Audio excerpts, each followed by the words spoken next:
What is up guys? A couple of weeks ago I got the SONY XM2s, and on this video I'm gonna point out 5 things that I learned as a new user that I feel everybody needs to know. Let's go. So I don't consider myself a headphone expert, and when I got these I thought pretty much, I just plugged them in and I'm good to go. And boy, I was wrong. So I had a lot of questions and I did a lot of research, basically went through the whole reference guide, checked all the reviews, and I got as much information possible. And basically I narrowed down to these 5 points. My first question was, how do I charge them? It only came with the USB, micro USB cable, but it didn't come with a wall charger. Well, looking at the reference guide, it does mention you should charge them using any of the compatible computers that will have a USB port that will charge any device. For example, anything that is latest from Windows 7 and some of the latest Mac computers. Also, you can use a wall charger that is 5 volts, 0.5 amps, or 1.5 amps. I noticed that the Galaxy wall chargers that I have, they're fast charging wall adapters, and those usually are 2.0. Well, should we be concerned? I don't know. I did a lot of research. Some people mentioned that if you use fast charging, those will tend to deplete your battery faster, meaning that it will damage your battery over time, but it's not a significant difference. And if you use a normal wall charger, if you want to be safe, you use the recommended wall charger. But let me know in the comment section below, what do you think? Based on the guide, it should take about 4 hours to fully charge the headphones. And if you're charging them, you're not going to be able to use the Bluetooth or the noise canceling option.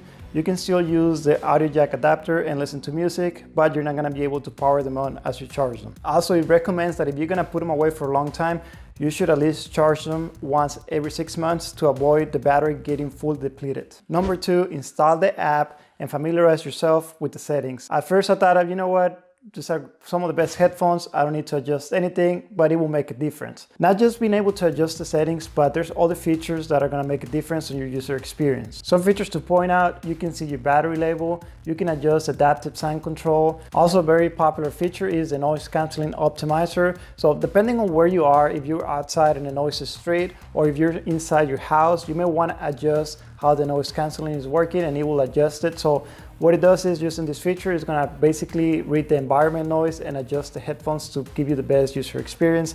But if you don't want to use the app, you can actually just long press the noise canceling ambient control, and that will do it for you as well. There are other settings that you can adjust, play with it, just see which ones are the ones that are going to make the headphones sound better for you. Another one that got my attention is the sound quality mode. So this one, basically you can choose whether having a good sound quality or an unstable connection. So if you're gonna be around the house, moving around, and you notice the headphones are getting disconnected or the sound keeps going on and off, then you probably wanna switch to stable connection. You may lose some of the sound quality, but you're gonna make sure that the sound does not continue getting disconnected. And very important, you can download and install the latest updates for the headphones. And number 3 is voice command. So talking about the updates, after you install the latest updates, you're gonna be able to use Google Assistant on these headphones.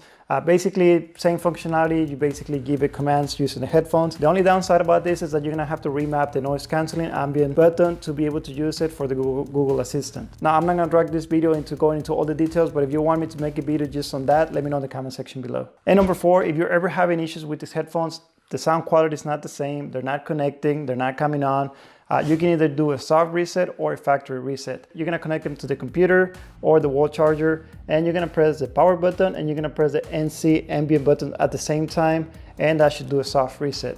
Now, this is not gonna delete any of the profiles that you have them with all the parent devices. And if that doesn't solve your issue, then you wanna do a factory reset. And for that, you're gonna turn them off. And again, you're gonna press the power button and you're gonna press the NC ambient button for 7 seconds, and then you're gonna notice the blue LED light flashing 4 times. After this is completed, then you're gonna have to go to all your devices where you had them previously paired, and you're gonna have to delete that profile and connect them all over again. They're basically gonna be resetted to out of the box when you first bought them. And number 5, the most known issue with these headphones is that the headband breaks easily. So this is something, just keep it in mind and for you to take care of them. And the most common problems are the headband will either slide off from the top or from the bottom where it turns. They will break easily from here. So keep it in mind when you're using them. Don't jank the headband too hard. Don't twist on them too hard. Just be careful with them. And when you're traveling, just put them away. Use your nice hard shell case that came with them. Just don't throw them in the backpack, don't just throw them in there.